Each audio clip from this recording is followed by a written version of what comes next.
Yes. All right. Well, once again, everyone, thanks again. This is the end of BSides Tampa. Well, not the very end yet. We have a happy hour, but this is our last talk. I'd like to thank everyone who helped out. The most of all, I'd like to thank our volunteers. Behind the curtains, if you can give everyone a round of applause, all the gray shirts.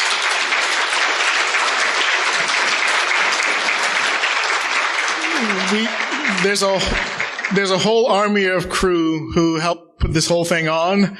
We're just the people that do all the yelling and delegating, so we have it easy. But it's those folks that actually do all the work. So on behalf of BSides Tampa and IC Square, I'd like to thank the volunteers for helping out. Yes.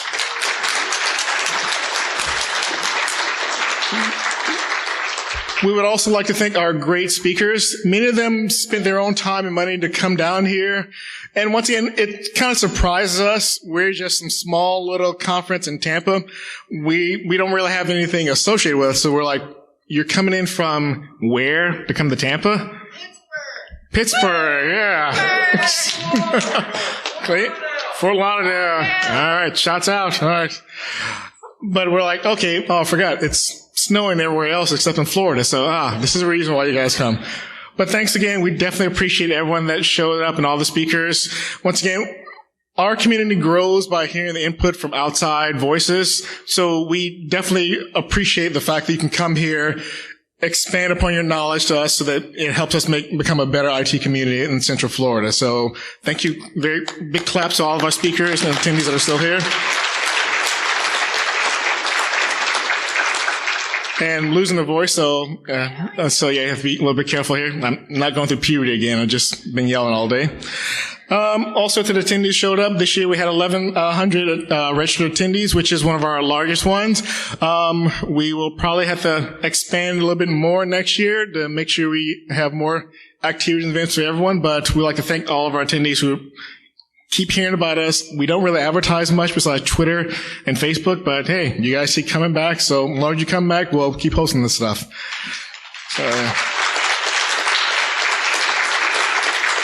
and I'd like to pass to my cohort, Lori here. Same thing. So I'm not as tall as he is. I really want to thank all you guys for showing up. And those of you who were here this morning heard that we have some new stuff going on, a crypto hunt and a lot of prizes. And the crypto hunt was a new thing. Do we have the crypto hunt developers here? I see one of them there. So we had a team of 3 people putting together these challenges with 10 questions. Yeah, that's Dan. Say thank you, Dan. We also had Miranda and Killian. They must not be in the room, but they did a fantastic job. And what we're going to do after is send out to everyone who registered, the solutions for this so you can see what was involved in it. But one thing I noticed was that we had some families and some kids involved, and we didn't expect that. So we really love it when families come together here. And I think that last year we did the kids CTF. So I think maybe next year we might do a crypto hunt geared more towards children and families as well. So what do you guys think about that? All right. Woohoo! So we've got some prizes to give away, and I don't want to drag it out for all y'all because we want to get drinking and dancing and all that stuff. So shall we move on to that? The fun stuff, the giveaways? So I guess on the note of crypto hunt, we could do that first because that's, right there. It's a nice big box with not a whole lot of entries.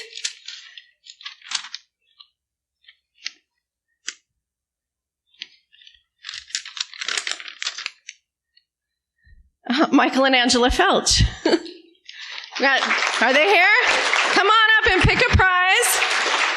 Okay. Speaking of families, this was a family effort, so it's super cool that they participated.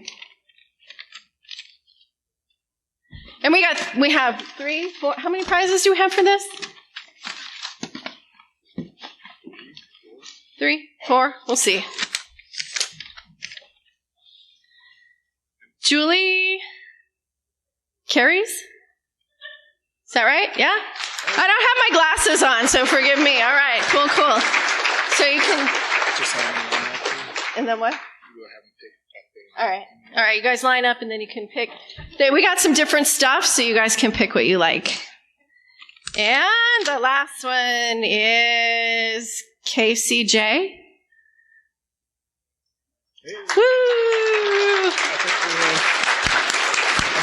Do we have one more? 1, 2, 3, 4, 5. 5! And these are more than stickers this time, you guys. Rick, can you read that? Do we have any Ricks in the room? See, it helps if you write it legibly. Did a Rick turn in a crypto hunt? That's him. Rick. All right, come on down. Take your word for it. One more.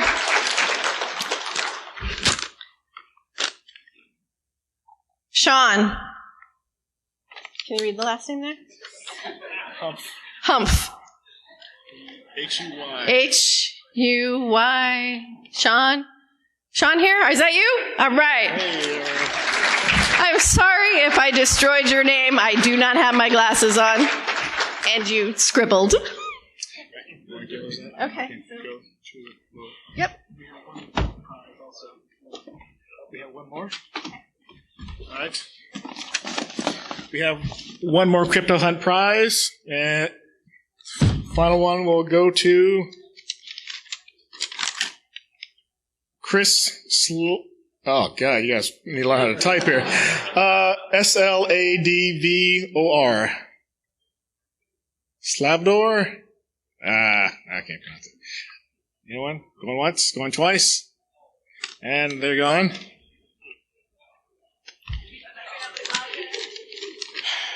And Stephen Schonberg. Hey, there you go.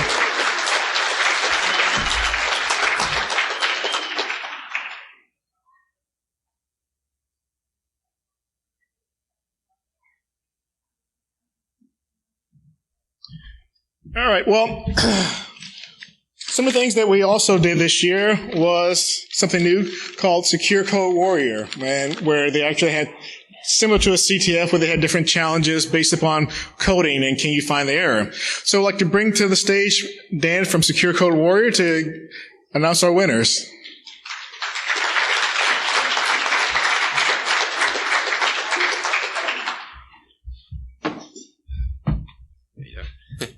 Good. How's everybody doing?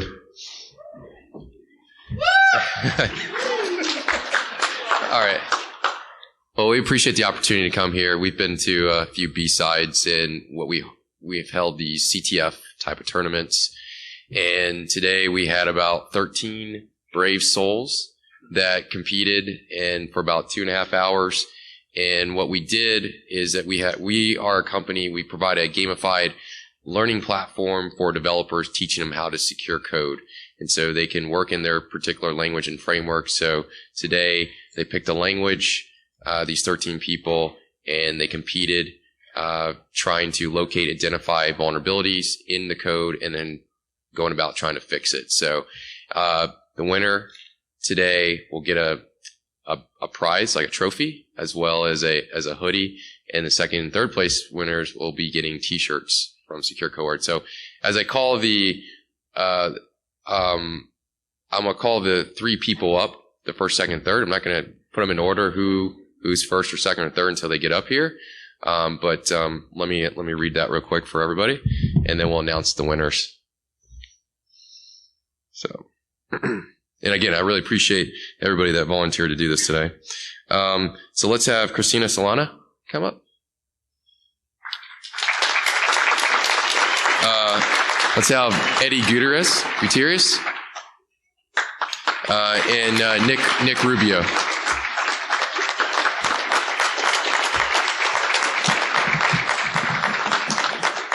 All right, let's hold off applause until we get everybody their awards and stuff.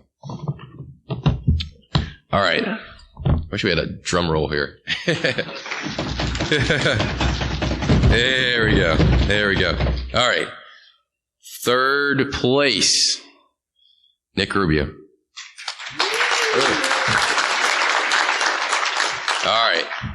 between first and second. Who is it? All right. Second place, Christina Solana. And the winner goes to Eddie Gutierrez. So put a big congrats to everybody here. This is a lot of hard work that they went through. All right. And again, the winner is going to get this nice first place trophy. It has Secure Code Warrior Champion, BSides Tampa 2020. So, yeah.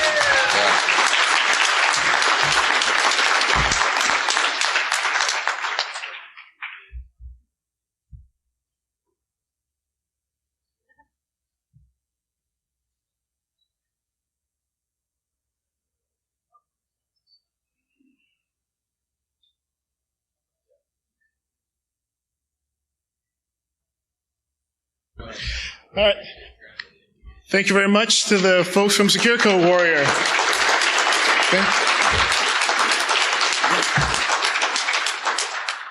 Okay, so who loves challenges? Everyone does. Who loves CTFs? All right. Well, this year we had the opportunity of having a great team from Vartai and Hack the Box do our CTF challenge this year. Last year they also did a CTF challenge, which pretty much blew a lot of people's minds away. So we invited them back again, and we conned them into doing it for this year. So I'd like to bring up Ben Rollins to award the winners of CTF.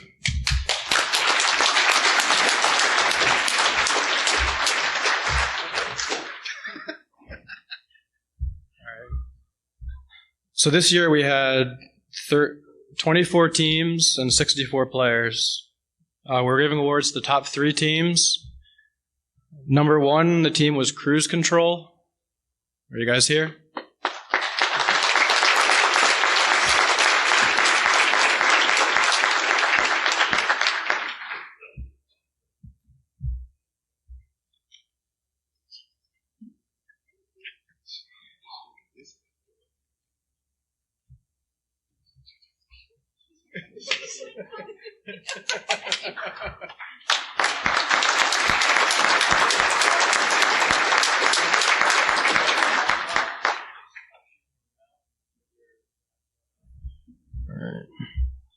The second place team was FitSec.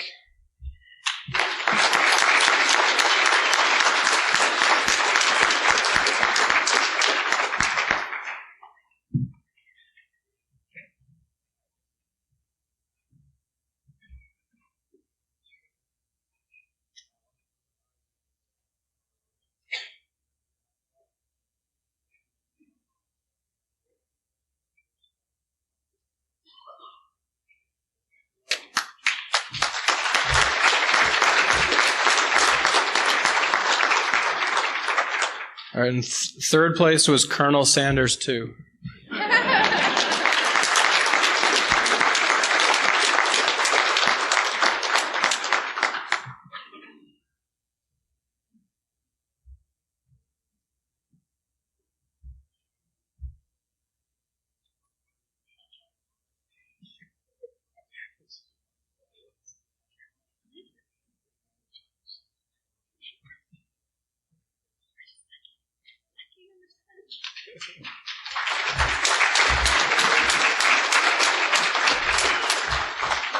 All right. Well, thank you very much to Vartai and also Hack the Box for hosting a great CTF that keeps expanding each year. All right. So next, how do you guys like our logo for this year?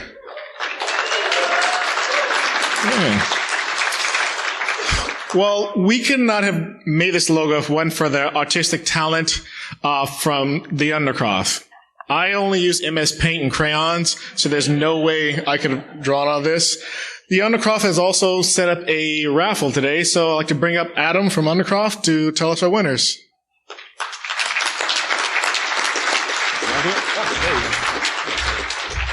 Thanks, Eric and Lori. Once again, another great conference. We love participating every year. This is our second year. And just to let you know, not just the Undercroft, Chris Makowski back there with a camera, responsible for the logo.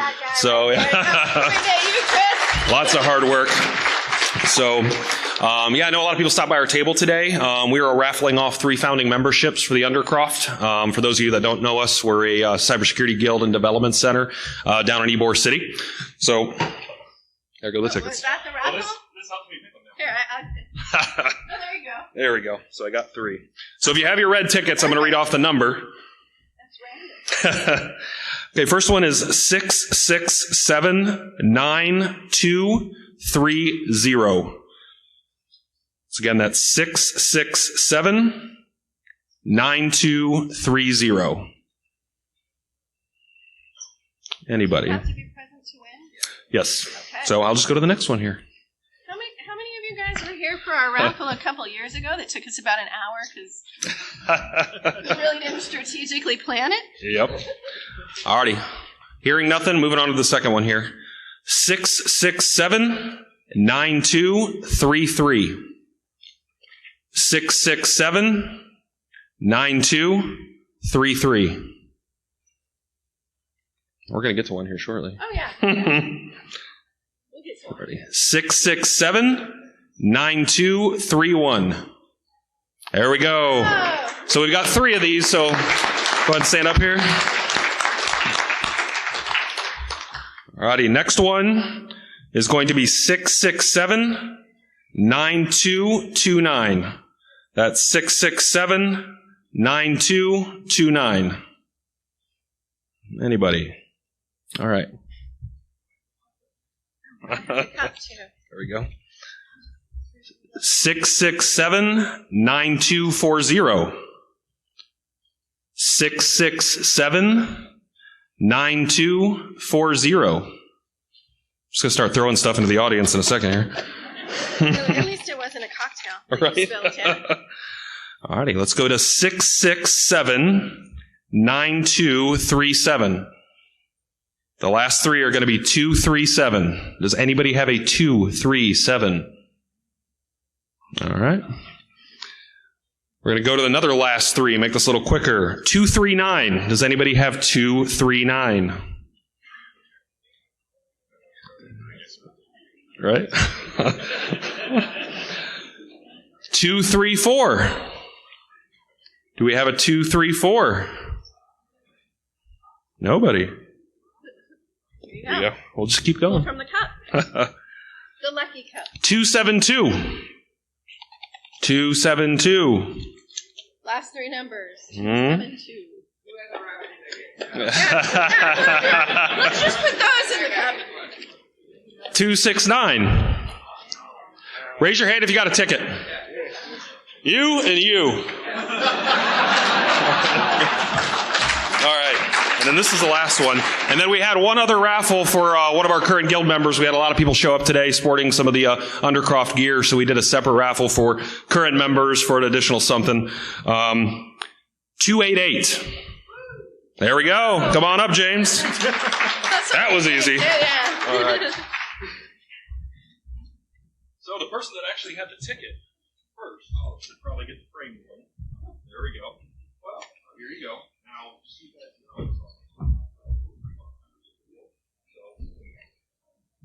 James. Wait, there's more.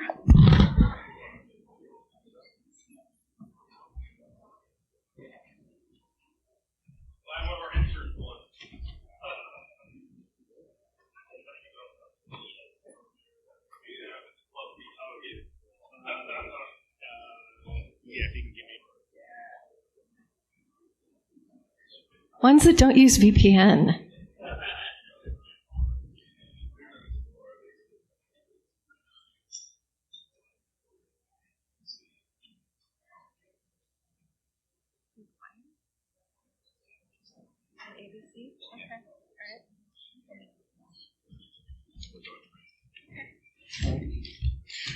All right, so the last one here. We like to thank our sponsors. Yes, we do charge people for tickets, but we also rely on our sponsors to help us out, help afford all of the stuff that we have here. Thanks to them, we are able to have conferences in nice hotels here and provide lots of free swag and other fun stuff. So without them, we couldn't do anything. But before that, I'd like to give a big shout out to all the MC suites here, the hosts. We put them through living hell literally for at least 48 hours, and they do a great job at helping us out. But once again, back to our sponsors. We had one sponsor who stepped up, and they have their own raffle. I'd like to bring up to stage Corey with EVT.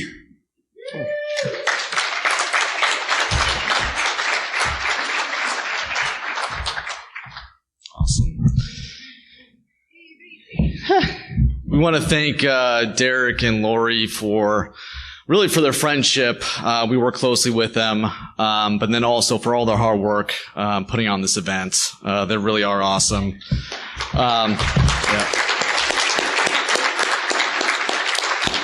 And then we did not have a really cool challenge. We set the bar really low. All you had to do was come up and say hi to us and give us your contact info and be nice. So we did get quite a few folks that did that, so thank you for doing that. We do have 2 items. We have an AirPod Pro. Pretty cool.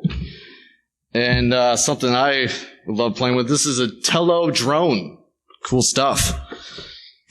So we did not specify whether you had to be here to win the prize. We do have your contact info, though, so if you're not here, we're not going to go an hour through 100 names. So we'll just hope you're here. The first one is Anthony Fleming. Anthony Fleming, are you here? No Anthony Fleming. Sorry.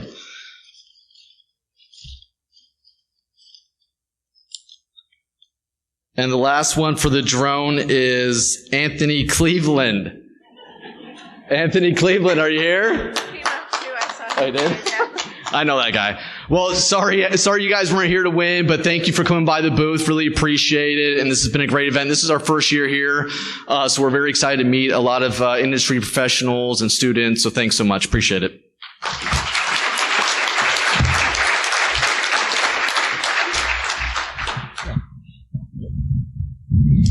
Okay, folks. Well, guess what? You didn't really pay to hear me talk. You guys can hear me talk for free. Lame's jokes cost even less. You guys are here to see our Oh, okay. Yeah, What? 1 second. Regroup, and I'll take over. So I just wanted to let you guys know that nobody here is a loser. We're all winners. So you all win 2 drink tickets at the happy hour after this. Woo!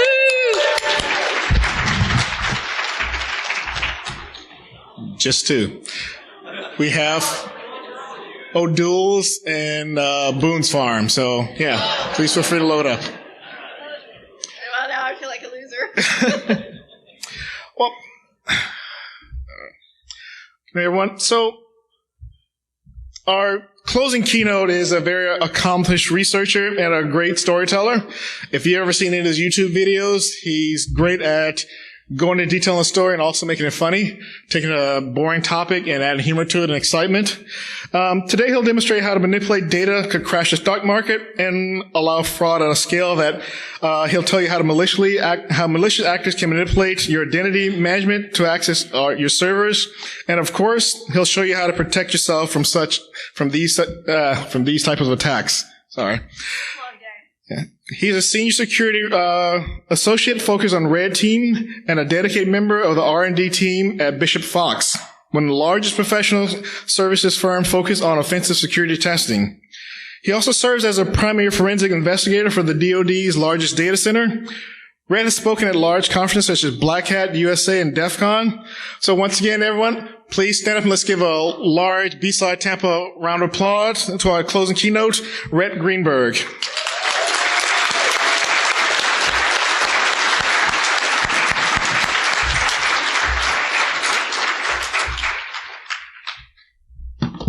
It's Greenhagen, by the way, not Greenberg, just so we're on the same page.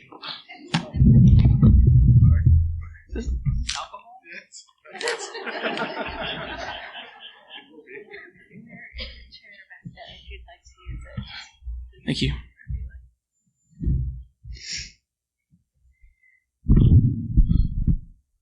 I've been coming to BSides Tampa since, I'd say, I think the first one was in 2014 when I was at the class, right? How many people here are students from university? It's more than I thought there was going to be. That's actually kind of impressive, to be honest. I thought it was going to be like 2 or 3. This talk just isn't about hacking AI and machine learning. This talk is about changing the specific mindset and being able to change that mindset of what you currently have and exploit other systems. New systems that haven't even come out yet. Things that are still being developed. Talk about changing the mindset for a second from a student basis for people who are looking to become pen testers or red teamers themselves. It takes a specific knowledge set to be able to understand how the network works, how a computer communicates with another computer on the network, the absolute basics, right? Once you start to understand the basics and you research these new concepts, like artificial intelligence and how to build it in Azure and all these other cool things, you can start to apply that knowledge. But one of the big things for people who are just trying to become pen testers is there's a lack of, I'm not going to say member service, but there's a lack of things out there to try and help you understand the basic infrastructure and the basic methodology. Two of the biggest things that I can honestly say that I'm a big fan of is Hack the Box and Undercroft. One's a public service, right? Another one's an online service. With those two, you can start to learn how systems are communicated back and forth, how basic administration privileges work, easy things. So, but this talk is about specifically how we attacked the stock market for a client, how we were able to manipulate stock, how we were able to bypass SEC framework, SEC standpoints. But one of the biggest things you need to understand is how world events and open source intelligence, social media, all these things can cause complete chaos in the stock market. Not even the Tokyo Exchange, not even just the New York, I'm talking about the world market as a whole.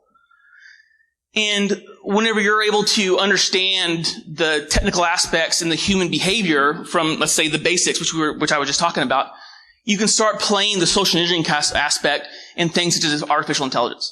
Because when it comes to advanced attacks, all these, you have to have the understanding of the basics. A little bit about me. I've got 15 years in the U.S. intelligence community. I was a part of the team that did the attack against the first kinetic strike against a hacker, an ISIS recruiter that was using Twitter. I did the Fitbit research that showed NAPTO around military bases and classified CIO locations in East Africa. I gave a talk on how to be, the spies who didn't love me, talking about, this was my ThoughtCon talk, about foreign intelligence agencies using dating applications, specifically things like Grindr and Scruff, to target closeted homosexuals around classified military locations and be able to portray classified information from them. Just really quick, what artificial intelligence is, there's kind of a bigger aspect to AI than just AI, machine learning, deep learning, neural networks. There's a data science component that people really don't seem to grasp. Because without the data science portion of being able to create pools of data, say it be like the past 15 years of the stock market, how trades have happened. Talk about the last 75 years of how one specific action caused the nation of the stock market. Talk about how a social media post, a compromised social media profile, let's say AP News, which we'll talk about later, how that can cause a world market event and cause the market to lose $1.7 billion. And I believe it was 17 minutes. How data science specifically plays into artificial intelligence and machine learning is to be able to train the models for artificial intelligence.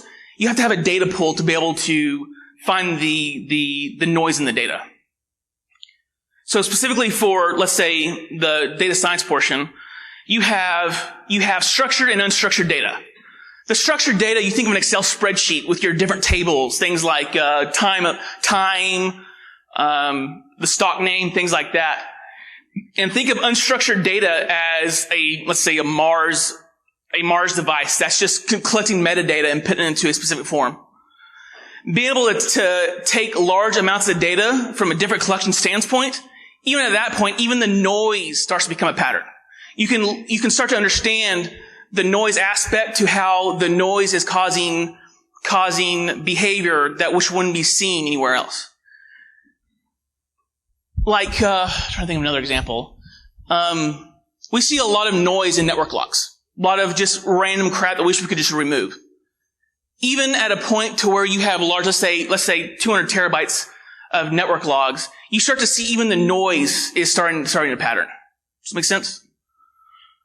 And even with the big data concept, you can create a bigger and more precise decision. Talking about AI for a second, picture the daily stock data as the collection standpoint, how social media is coming in, how the Bloomberg data, which we'll talk about later, how it creates market events. So the daily stock data is your data science model, right? And then you have your predictive system, of which is looking at predictive behavior based off of the data that's already been ingested. With the predictive system, you can start becoming more aware of what a stock might possibly do to a certain degree. Like, for example, if you were to take the 15-year stock database and see how NASDAQ was going to operate within a 3-day time period, you could see specifically where it should be, where it was compared to be, in a ratio-based percentage based off of that. And talking about the machine learning aspect just for a second, the difference between machine learning and deep learning is machine learning, you're still creating the rules yourself. This is a screenshot from my Azure framework where I've created rules to tell me when a stock goes to, let's say, 10%, right? To create an action or to make me aware. That's really the biggest difference between machine learning and deep learning. Deep learning, the rules can create themselves. Talking about the specific attacks on the stock markets. These are probably the two major ones. In a 17-minute time frame, the Middle Eastern actors were actually able to manipulate the market based off of a tweet. And it took 16 minutes or 17 minutes for the SEC to find that out and regulate it. And they were able to steal $136 billion based off of the other stocks which they were invested in. This happened back in 2013. They used a bypass that got past the dual factor authentication. I think it was phishing or something like that, I believe.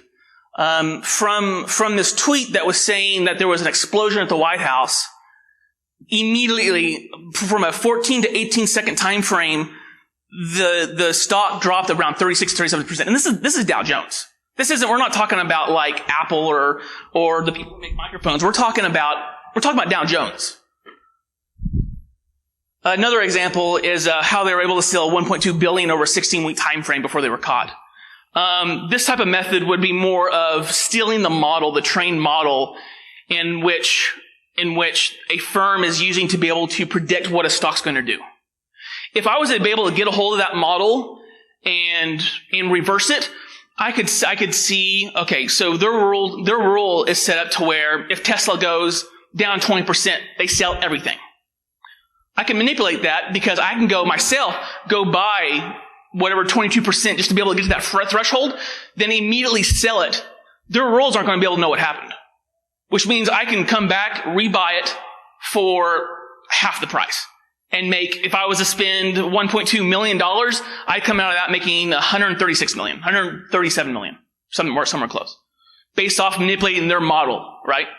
That's a really big thing that's going on right now is specific Asian actors, not just APT actors, but cybercrime actors looking at firms that are low-hanging fruit to which they can steal their model and be able to sell that model. Currently, those models are going around from $500,000 to $600,000 on the black market right now. A little bit about Wall Street, not to annoy you guys or anything, but the biggest thing here is the dashboards that they look at. They consider 100% fact. They believe it's the Holy Bible. They will not think for a second or hesitate and sell something based off of what one of the billboards says. So one of the attacks we did was actually gaining control over the type of software of the back end that changes off trading hours, by the way, of what the billboard would say. We'll show examples here in a second. But one of the biggest things, like I said, is how they trust these systems without a doubt. Because they have seconds to make decisions. Seconds equal dollars on the trading floor. One of the biggest things that is used from day traders to anybody and everybody who takes advantage of the stock market to a certain degree is the Bloomberg Terminal. The Bloomberg Terminal is is by far the biggest, most well-known source of information for traders. So there's about 500,000 Bloomberg terminals right now, and even more in users. These Bloomberg terminals have things like instant messaging. You have your own specific profile you log into. You can see what your trades are currently doing. You can see the behavior, the past financial behavior on that stock. You can see the price table on that stock from the last fiscal year. You can even see the news, the AP, CNN, Fox News, Dajan France, Deskoroska, different news and how those specific news articles are affecting your specific stock that you're looking at. So from a red team standpoint, one of the first ones we did was the poison attack. Our 4 objectives were to manipulate the specific data pool, use a small footprint that would bypass the SEC rules and frames that are currently put in place to be able to halt specific actions on a live trading floor, keep trades alive for 1 week, because if we were able to show the SEC or the client that we were able to do it for 1 week, there's about an 86 to 87% chance that we're more likely to go from long-termer than that. Because most of these fraudulent charges happen within the first day or 2 days or even the first 48 hours.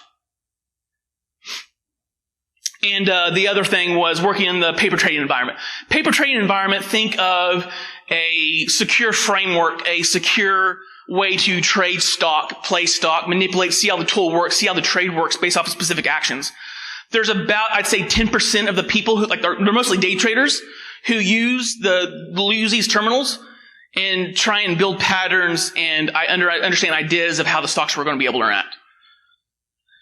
So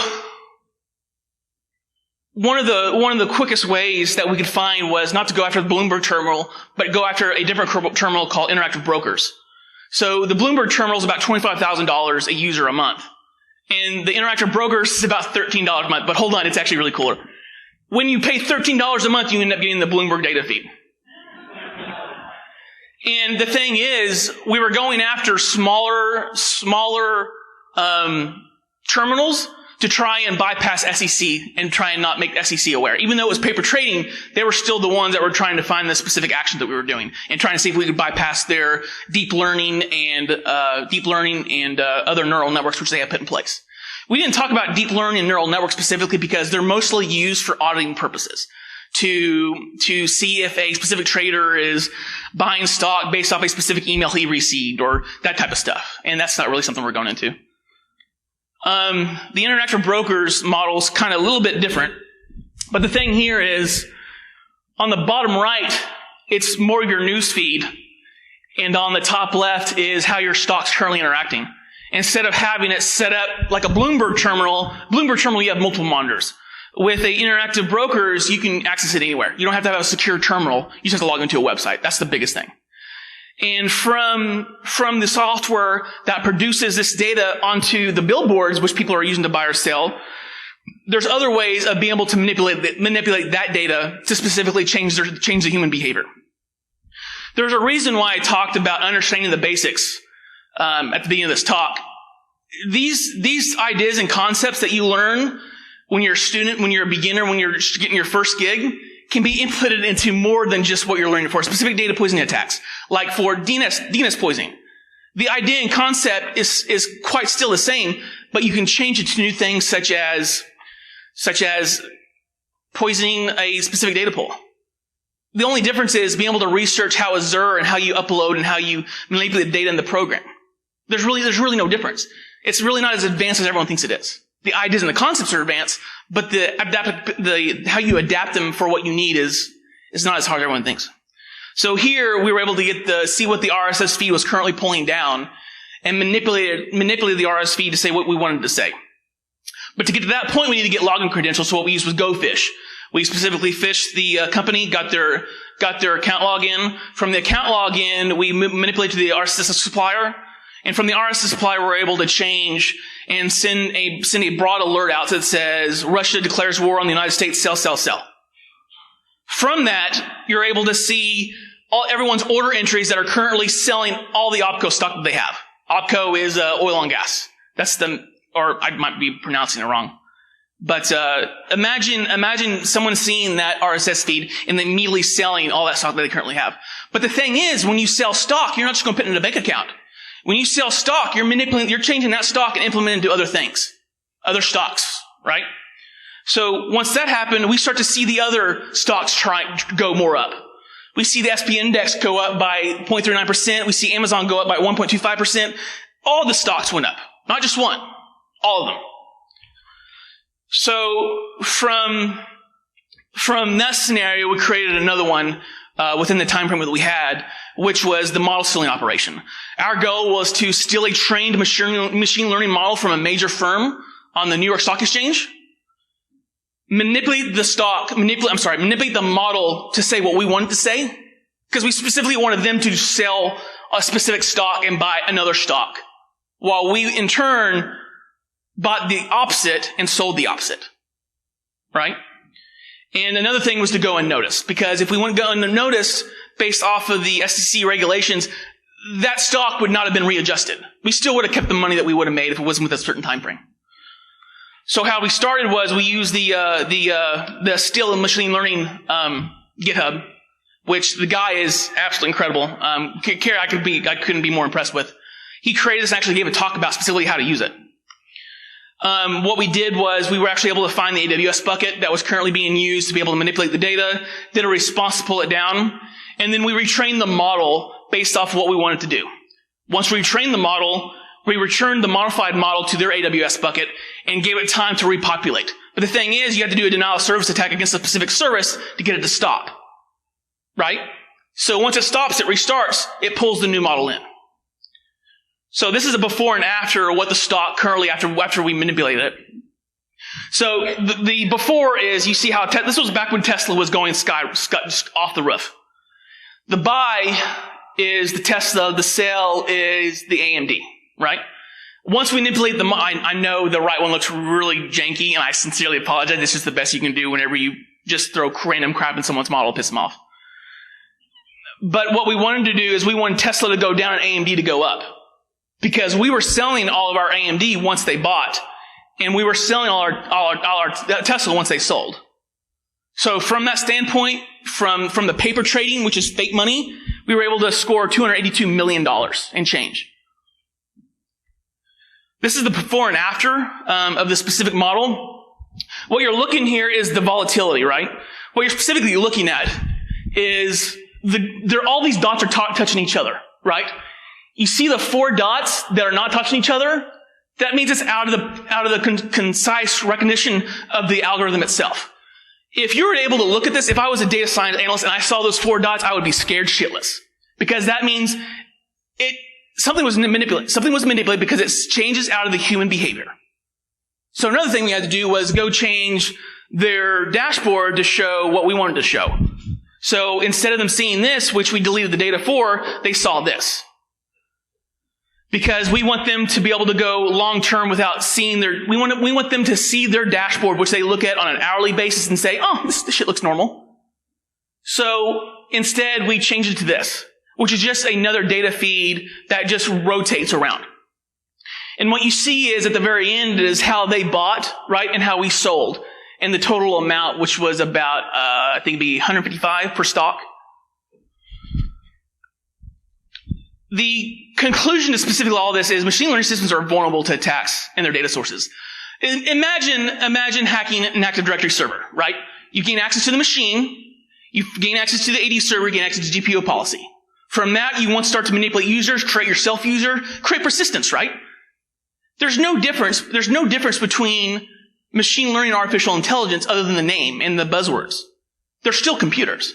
There's still computers that have ports open, users that are willing to give you credentials because they think they're going to go sign up for a puppy spot account.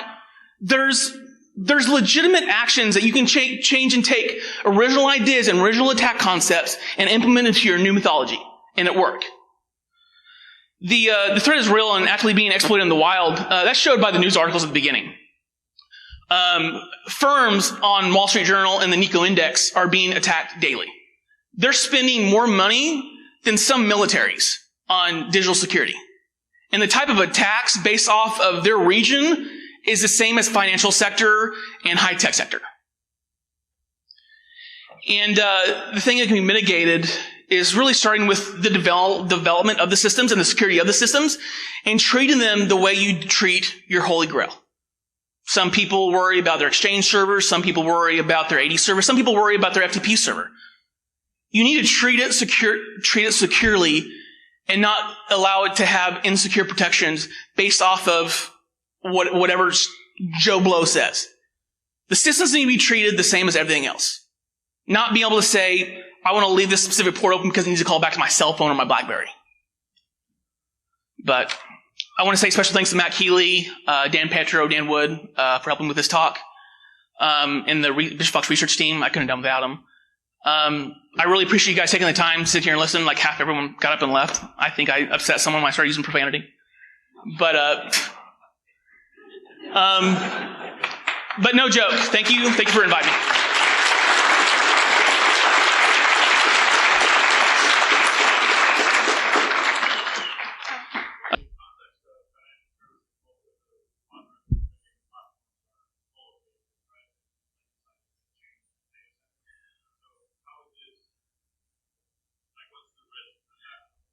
I disagree and agree. Not most. I'd say about a quarter. Right now, you're seeing about 24 to 26% moving their. I'm sorry? I forgot the question. Dude, come on. I got ADHD.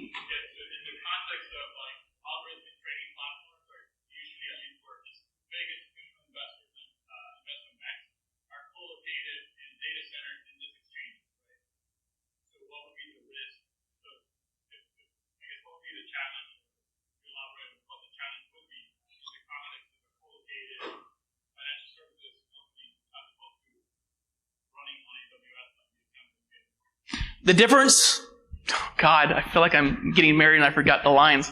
No, I'm kidding. No, the question was difference between co-located data centers from internal customers and the differences between protecting them and protecting AWS and Azure and other platforms. Correct? Fuck yeah. The biggest difference I would say is the user base. A lot of user bases, whenever you do red teams on specific AWS or Azure, there's only a specific limitation you can go to. So you're being able to test like a black box testing more. From a colo location, you're having to go towards the specific engineers themselves. Not talking about physical access, not talking about social engineering, specifically talking about the infrastructure themselves in place.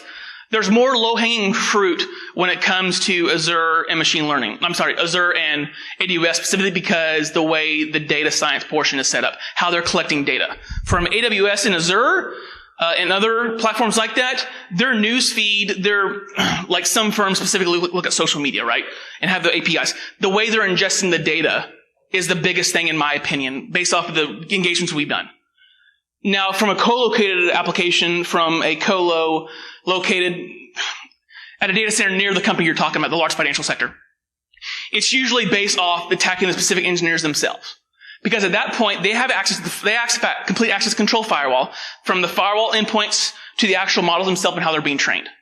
So one thing that current financial institutions are doing is they're having the black box that no one touches, that has no internet connection, or they try and make it as secure as they can, right? But the thing is, I'd say out of the 7 attacks, I'd say 4 of those attacks were going after the engineer themselves. That's my viewpoint. That's monsieur. So, what was the reaction to all of this being exposed of the test of these attacks? And what sort of mitigation? Oh, these ones? Oh shit.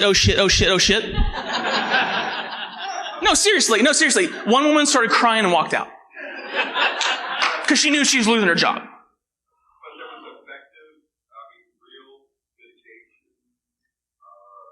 effort? Please don't take this the wrong way or me being disrespectful. I know I crack up just because I'm scared shitless right now and I'm on stage. But when it comes, I was never an administrator. I was never a network administrator. I was an operator. I worked with special operations. I worked with NSA twice. I worked at CIA. I was never, I don't know. I can tell you how I did it and try and help you best to protect it. But when it comes to trying to protect it from before a pen test, oh, dude, you have better luck or offering the guy from Wendy's a cook's fries at a job. That's not my area of expertise. I legitimately only attack. But the organization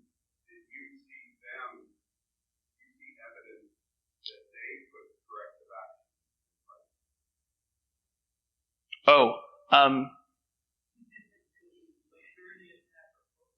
oh, no, not during the attack at all. There was one, they were like, these are some weird puppy spot emails. Like, that was really it, right? Like everyone thought, I want to buy a Siberian Husky. Did someone register the corporate account to puppyspot.com?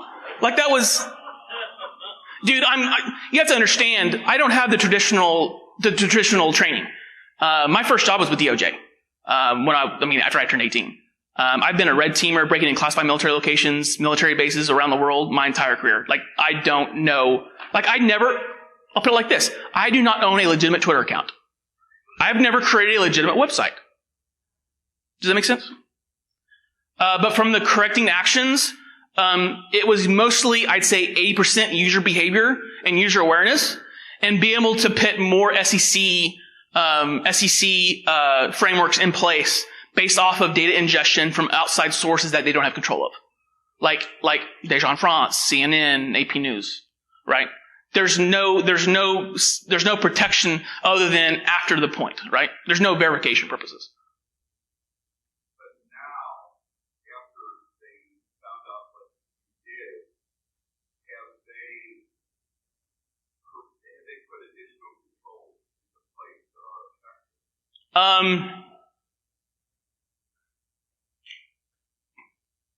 I actually don't know how to answer that. And I don't mean to be disrespectful or anything like that, but I think that's touching on client data, on customer data. I would say that user awareness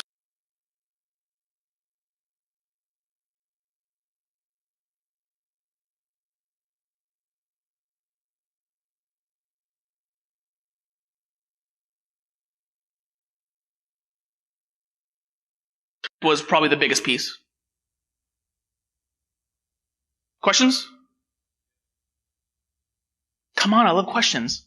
Gives me a chance to show off. I'm kidding. Sir? Not only a question, but if you're in contact with the people who can get feedback back to Bloomberg, if I work at MSSP and one of my customers are in the financial sector, and we're looking at their interactions with Bloomberg. Sure. They don't sign any interactive rules. That's actually false. That's actually false. They sign, I'd say, 1 out of 12, 1 out of 13. I'm sorry, okay? They're making a lot of use of office macros, .ms and stuff with 45,000 lines of code in there, VBA code and stuff. These hashes for this .m is on, Barzola. Oh, yeah. Hyperanalysis and all that, and it's coming up in Oh, yeah. And the thing is, even on Barzola Intelligence, you can break out specifically, look at the graph about where it came from, and that's really where the interactive becomes place. Because whenever you see, verify that your .m is actually the legitimate Bloomberg. oh yeah, oh yeah. So, if you're in contact with people that work with Bloomberg and don't fix this, Client. Questions?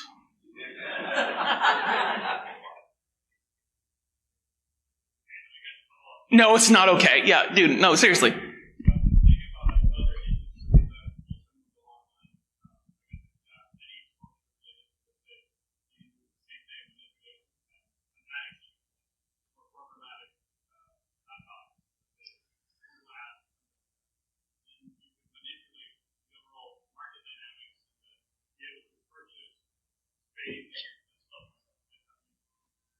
There was an excellent DEF CON talk last year on that. I'm sorry, not last year. What year is it? 2 years ago. It was a Sky Talks talk. She actually ended up putting her slides out. It's something about how I malicious ad buy for some exchange. Honestly, I look up to her. I mean, she's extremely intelligent. She knows her shit. That's by far where I say go. But yes, I agree with you. Questions? Questions? Sir? No. One of the objectives was it was called a paper trading format. Think of a virtual network that you set aside to break into, that you run in ransomware and play around, right? That's what we did. It was think of it like a tabletop exercise.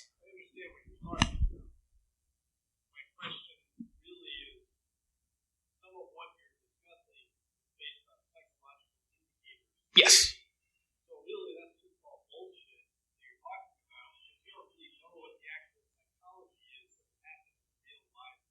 Sure. So the difference between... Oh, no, I'm sorry.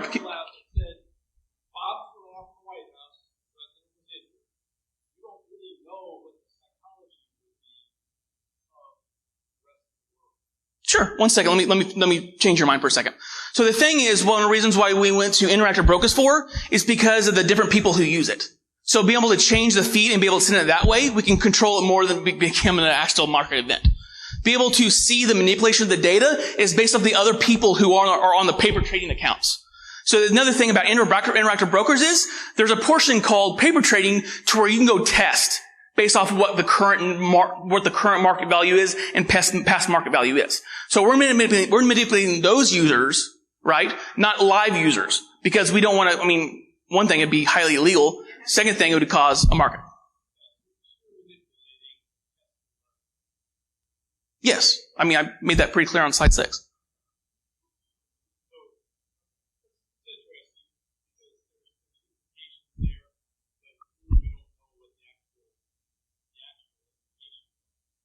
I disagree. And no disrespect. But one of the biggest things about interactive brokers and have a paper trading is people who are day traders do paper trading because it's their own $20,000. Because you have to have a limit of $20,000 to be able to, you know what I mean? So what these day traders do is they test new theories, new ideas that they have, new notes that they've created, and be able to manipulate based off of it's called paper trading, right? Because it's paper, you can delete it. But it's for testing purposes only, right?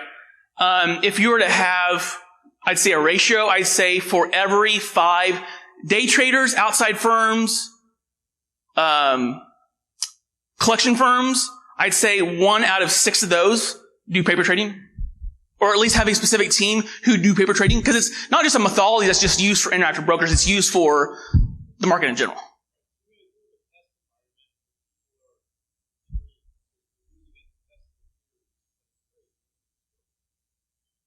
I disagree. I'm sorry. I just disagree.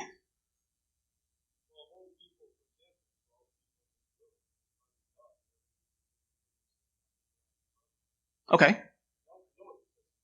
Okay. Was there another question to that, or are you done?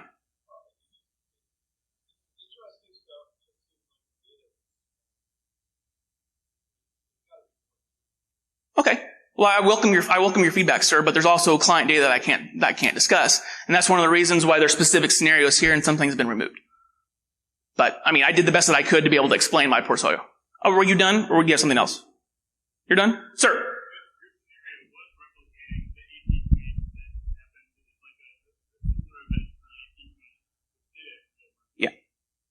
But to the percentage to where you have to keep in mind, the assumption is, I see this dashboard, I'm going to listen to it, I'm going to believe it, right? So manipulating to the point to that dashboard and other people's dashboards, right? But the thing is, the problem is, if you were to actually go verify this or go Google it, because what people learned from the 1.7 billion, from that 17-minute time frame when malicious actors from Middle East created, right, in 2013, is we should have checked this shit on Twitter. You know what I mean? In my viewpoint, now that's more changed because there's a direct correlation between business intelligence and open source intelligence when it comes to understanding and being able to use that intelligence for specific trading and making money. You had a question? I'm sorry. Yeah. Do you use AI from real trades to feed into your model from the fake trade, paper trade? Yes and no. Some are ones that are public. Some are one. I think we created 2 that were the one that we interjected. We had to manipulate, the one we manipulated and re-uploaded it was their original model. We just manipulated the data inside of it. Because it needs to work and look as close as it can. Because if we re-upload that model and they pull it up into their dashboard, it's going to be like, we were never trading whatever whatever porn website that can't come to my mind. But there's a reason, right? There's a user behavior aspect to this and be able to manipulate